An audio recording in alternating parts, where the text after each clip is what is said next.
kau takkan dapat apa yang kau nak kalau kau asyik minta atas dasar kasihan. Robert Greene, penulis buku The 48 Laws of Power, ada sebut, manusia tak akan tolong sebab kesian. Dia tolong sebab dia pun dapat sesuatu juga.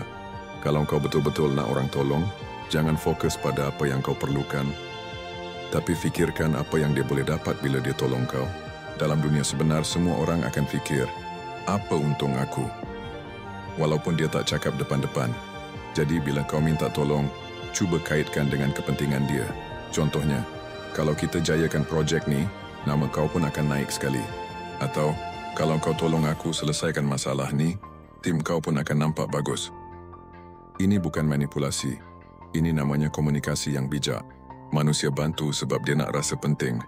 Jadi bila kau buat dia rasa penting, amdan semua pintu akan terbuka untuk kau. Terima kasih kerana menonton. Jangan lupa subscribe untuk lebih banyak tips macam ni.